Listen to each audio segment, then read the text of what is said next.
Hi everyone, it's Raina. So this is a look at Melissa Gilbert's astrological information. I can't talk about her natal chart because she doesn't have her time of birth listed. You can go to astrotheme.com. I believe that's an actual website address, and find all kinds of celebrity charts. And this is where I initially went to, but they didn't have her time of birth. She was adopted, so perhaps that's why. And, it's really funny because when I go to astrotheme.com, I take the information and then I go to astro.com and put it in there because I prefer much more clear looking charts. I find that it's hard to read the other types of charts. But they do have a great data bank with all kinds of charts available for for famous people, and so it's always kind of fun to use that as a resource. So shout out to them, and I just they listed all of the different personal planets. Although I will say that I was playing around with time of birth. She was born on May 8th, 1964, and if she was born closer to midnight, she would actually have a moon in Pisces. And I could kind of see that because she doesn't, to me, I don't see that moon in Aries coming out too much, but you never know. I mean, it's hard, because you have to look at the sun sign and other aspects to really see how a person behaves in different circumstances. And because we don't have the time of birth, I don't know what her rising sign is. Melissa Gilbert was a child actor, but grew up to become an adult actor. But she was probably best known for playing Laura Ingalls in Little House on the Prairie. And I just happened to be seeing something on YouTube. I don't even know how I got there. You know how that goes. And about Little House on the Prairie, and I thought, wow, I knew she was a Taurus, but I didn't know more about her astrological makeup. And so I was really disappointed when she didn't have her time of birth. But I just wanted to demonstrate that even without somebody's time of birth, you can gain some kind of insight into their personality regardless. And has nothing to do with rectifying the chart or those techniques that are used to use for predictive astrology when you don't have the time of birth. There are things that people use. I don't do those kinds of things. I will, if I'm doing a personal reading, sometimes use the solar chart, which is based on the person's sun sign degree to construct a chart, just to give them some kind of alternative for predictive purposes. But even that, I'm much more interested in evolutionary astrology, which is based on your astrological makeup and what you can do with it, how you can overcome self-defeating patterns and things like that. And, sometimes people just act automatically. They don't even realize that they are engaging in certain types of behavior and how that is impacting them in terms of their own choices that they're making and their interactions with others, their relationships, their personal relationships especially. So I think it can be so much more useful because predictions might not come true. And then, it's very disempowering to depend on an outer thing for all of your the good to come into your life. And I believe, that's why we're here, is that we are here to evolve. We're not here to wait for something to happen. So we have to take an active role in our lives. So this can be helpful even in to a lesser degree, because with evolutionary astrology, it's very helpful to have the houses where the planets are in and see, like, what did the person have to deal with growing up? And because Melissa is adopted, it would be interesting to see if there are any, hints in the chart. For instance, Neptune, Uranus in the first house of the fourth house, where it has to do with a sudden break or, in the terms of Neptune, a confusion about identity of, who's who and what's what. Now, also with the aspects, it's important to note that, because I see here when I set it to noon, she has a square between the moon and Venus. And I was thinking about that because she seems like a warm person, but I could see where that might come into play. But I played around with the time and it no longer was there because the moon moves so quickly. So, when I talk about aspects, sometimes they're not going to be accurate either. So, Melissa is a sun in Taurus. And whenever I'm watching something that has, like an interview of hers or what have you, inevitably somebody says, oh, she's so down to earth. And one of the things that I find interesting is that Valerie Bertinelli, who was a contemporary of hers, a little bit older, but in that same late 70s period of being, on a popular television show, is also a Taurus with the moon in Aries. And there is a quality that they both possess that I think a lot of people respond positively to, where it's like what you see is what you get. They just seem like one of us. And that's what I was talking about. I was talking about this before because I just did Barbra Streisand, that she has Aries rising and she has the moon in Leo. So she has this fire energy that can come across, especially when you're talking about the rising sign, when you're talking about the person's persona, which can come across as rather haughty, like arrogant or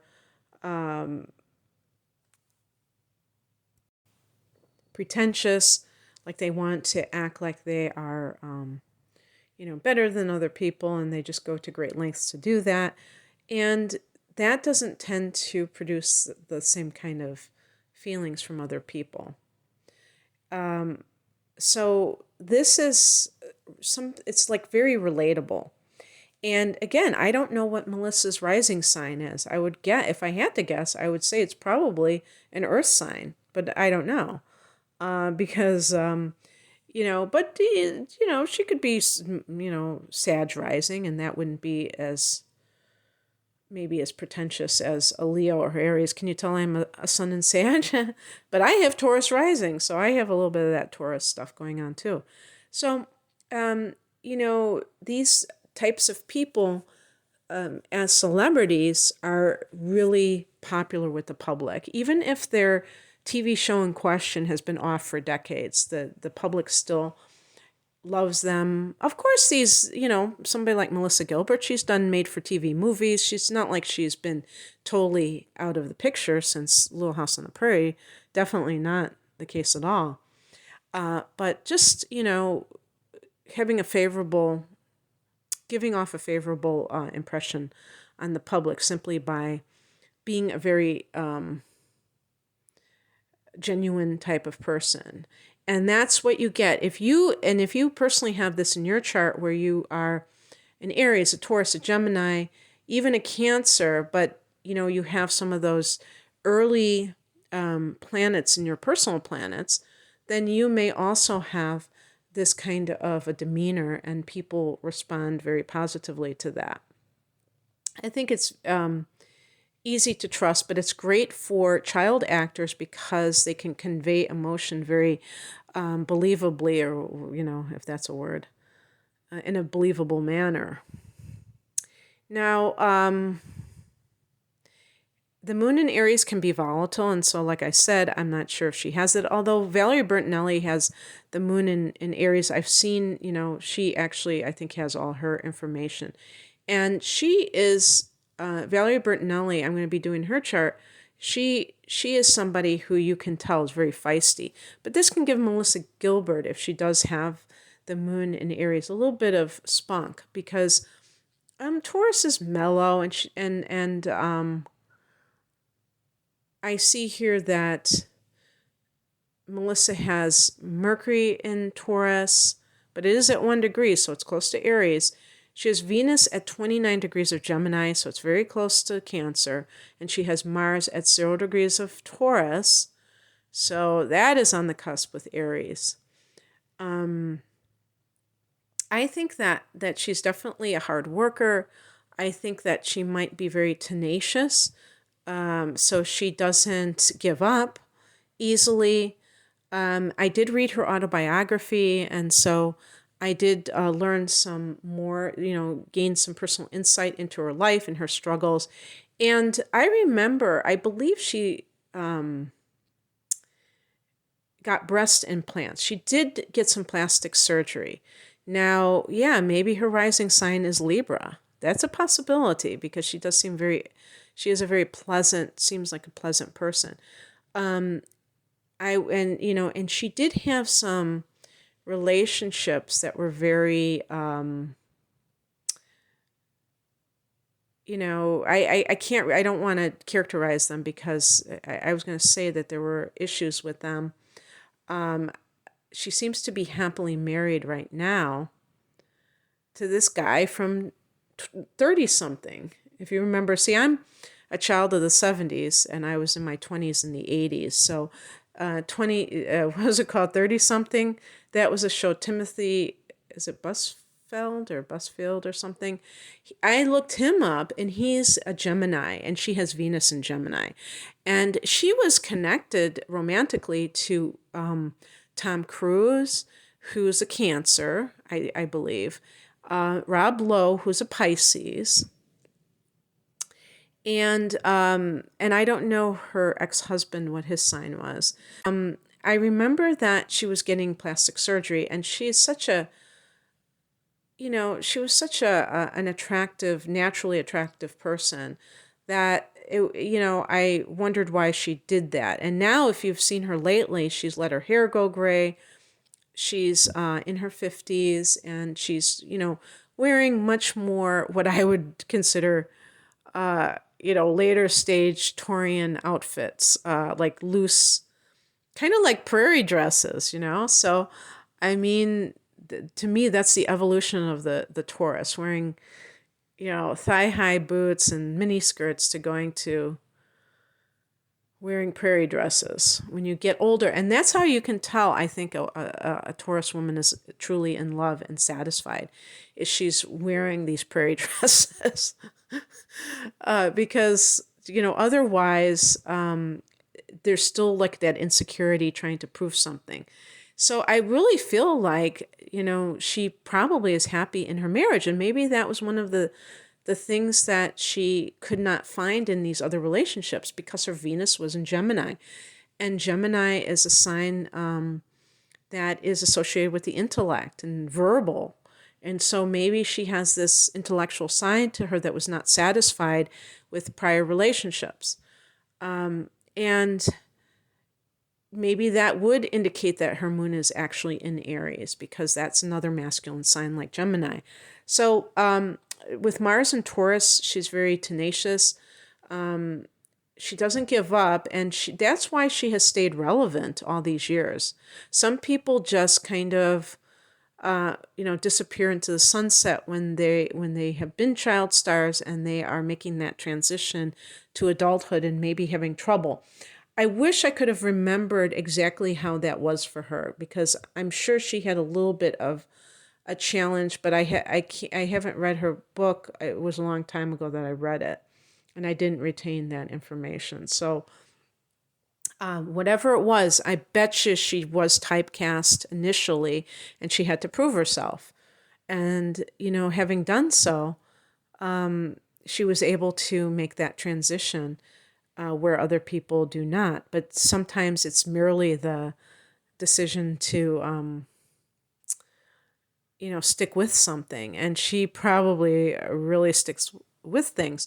Now, in terms of plastic surgery and things of that. I believe she has stopped getting Botox and things. Yeah, things like that. And she did have a nose job too, which, to me is unfortunate because a lot of times people who get these don't really need them. Sometimes you can understand why somebody gets it, but look at that woman that was in not Flashdance, Dirty Dancing. Jennifer Grey, I think her name is, and she had a very like a kind of a Barbara Streisand type of nose, and that she probably thought, oh my gosh, this is impacting me adversely, even though she landed Dirty Dancing. She was a star in Dirty Dancing, but apparently that wasn't good enough. And so she became unrecognizable. And it's just like, it's a shame that people cannot accept who they are more. Because it a lot of times the thing that you think is this quality that is a liability might be your greatest strength and you don't even know it. And with Melissa, she had breast implants, and I believe she got them taken out, if I'm not mistaken. But looking, since I don't have her information at hand, the very fact that she has all these personal planets in Taurus, and Taurus is ruled by Venus, just like Libra is, could certainly be indicative of something along those lines. Also, being a feminine signs, the earth and the water signs, tend to be traditional in their approach to life.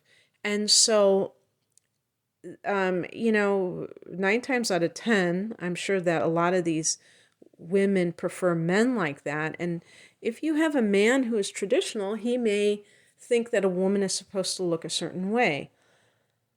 And maybe, and I think that she might have gotten comments about not, being well endowed, if you will. Whatever that means, you know what I mean? So I can't remember if somebody made a comment, one of her boyfriends or what, or husband, who knows. But she ended up getting breast implants, and I think she has taken them out. But she does have here, besides having all that Taurus energy that might be very into looks or beauty, or whatever that standard of beauty is. We don't know what her rising sign is. It might be Libra for all we know. But she does have an opposition between the Sun and Neptune. To me,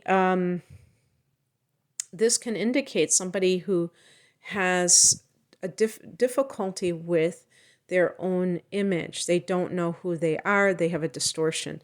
Neptune can be about distortion. And so when you have an opposition, it can involve relationships. And so a lot of times these people may be looking to, I just kind of paused this because I wanted to see if I could find out some more information about Melissa Gilbert. And I didn't realize that her book was from 2009. So I probably did read it so long ago, probably a decade ago.